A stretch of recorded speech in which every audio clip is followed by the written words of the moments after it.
Before any of you flood the comments calling me a scam artist or a crook, I'll start off by saying that I hate my job. In all my years growing up, being a scam caller was not the career I aspired to be in, and was the only job offered to me after being turned down by multiple supermarkets and warehouse positions. If I'm being honest, I wasn't very good at my job. I often tried to convince people to not purchase what I was selling. I was luckily paid by the hour, rather than per sale I made, and so many of my calls would be filled with phrases such as, "Are you sure? I'll let you think on it for a couple of minutes," and sometimes simply hanging up the phone if the payment they suggested overstepped my boundaries and filled me with unimaginable guilt. That was all until the call I made today. It started off simple enough, a generic, dreary morning to the 8-hour shift with sprinkled nothingness small talk and stale donuts. The first number on my handout sheets was an old lady who I managed to sell a couple penny stocks to for $50. My heart ached to hear the shaky, "Okay," when I asked her to confirm she wanted to purchase. But in situations like this, I force myself to imagine my victims in another light, one where I play more of a Robin Hood role, stealing money from the abusive and greedy, and giving to the penny-pinching hands of my lower-class boss. No one enjoyed their job here, not even the manager, but we had to put food on the table one way or another. The second call I made was to a younger gentleman who hung up abruptly when I opened with the line, "We are acting on the recent car crash you have fallen victim to." Smart kid, I thought. The third number, the number that made me quit my job and face the struggles of unemployment. I keyed the number into the telephone, not paying attention enough to memorize it, seeing no value in doing so. I held the phone up to my ear, the spiraling cable rocking back and forth, patting my arm while I waited tentatively for the ringing to stop. After the fourth tone, the hum was abruptly severed before a distant clattering could be heard in the background, and the exhausted voice of a man answered. "Hello?" "Hello, sir. I'm calling today in response to the recent CCTV footage you were captured in. May we have—" "No, that's impossible. I... He cleared his throat. "I'm sorry, but I think you have the wrong number." "I assure you, sir, that you have been captured on CCTV. It would assist both ourselves and you that you cooperate to the best of your ability throughout the duration of this call." The man remained silent for a while, his breathing creating a static crackle before something in the distance clattered again. It sounded faintly metallic, the same sort of sound as if you were to drop a steel pipe onto concrete or drop your keys in a tunnel. "Sir?" Yeah, I'm still here." "Sir, I'd like to remind you that this call is urgent and could result in detriments to your life." "Well, I wouldn't have done it if you didn't force me to."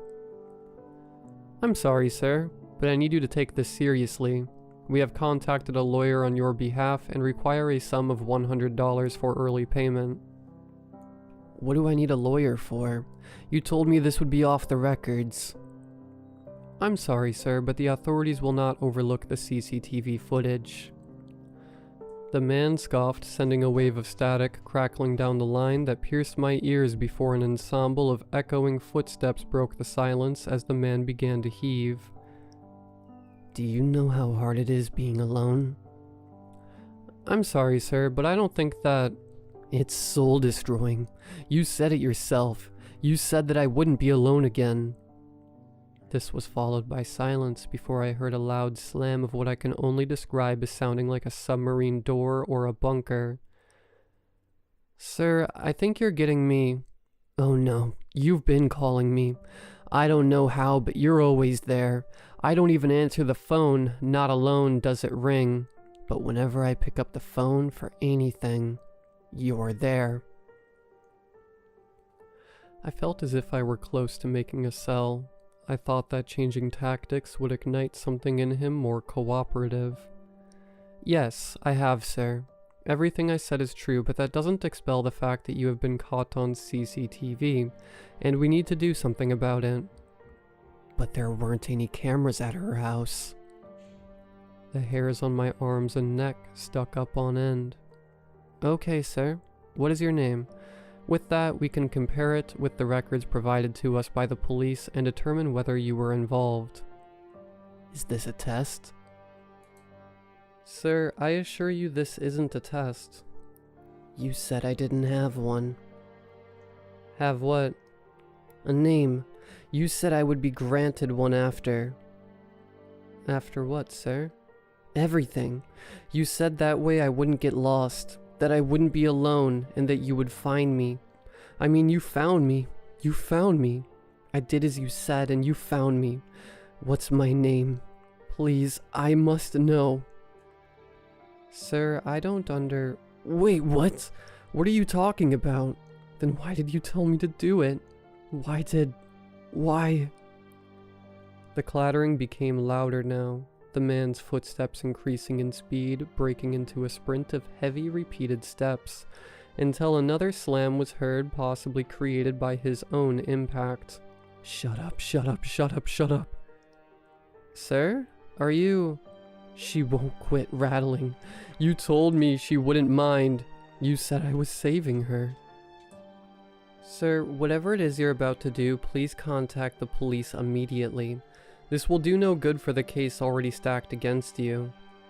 Wait, she's trying to say something.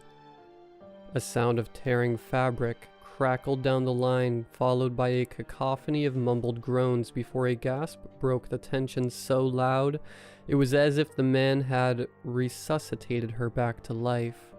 The woman coughed loudly for a few seconds before starting to heave. The woman's breathless voice began to be heard in the background. What's happening? Who are you?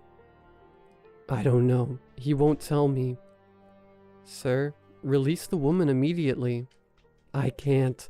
You said that it must be done.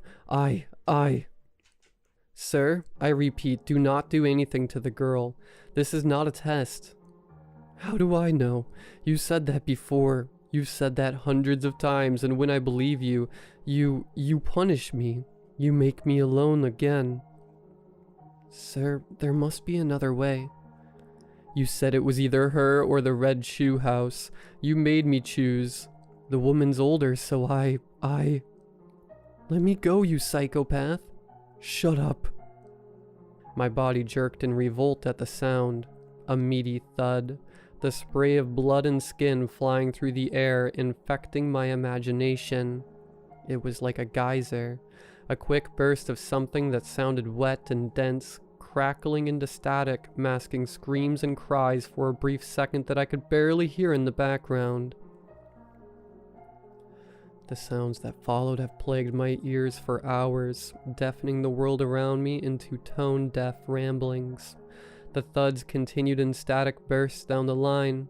I even think the man started to use the phone itself as the blood-curdling screams of the woman became progressively louder and quieter in quick succession of one another. The rattling of chains ramping up into incomprehensible thrashes of noise that drowned out all other sounds until they progressively became quieter and quieter until finally ceasing altogether. My hands were drenched in sweat, the receiver slick with a steady trickle down to my desk starting to form.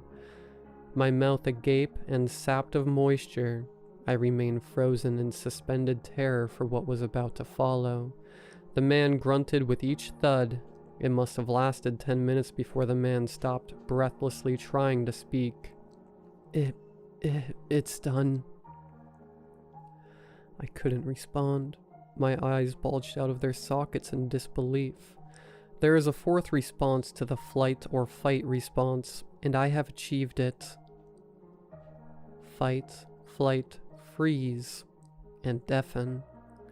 A steady ring formed in my ears, growing in intensity, desperately grasping at anything left of my sanity and self-perceived morality. Wait, she's not ready yet. This was the test all along. You tried to convince me otherwise, but you thought I forgot, didn't you? I assure you I haven't. She will be joining you soon and awaiting my arrival. The sound of metallic whirring deafened the receiver, which peaked in retort to the ear-piercing sound before the call gave out. I've since quit my job and reported the incident to the police along with the number on the sheet, but with no recorded evidence of the call that took place, police are hesitant to enforce a full-blown investigation. My boss was taken aback, hurling words of abuse and disapproval my way, but it didn't faze me as I had grown numb to sound. My body is numbed further, still after finding my daughter's red shoes in the window of our living room, and our Ring camera capturing a hooded figure staring out the house for a few minutes before abruptly leaving. I fear my family's lives are at stake.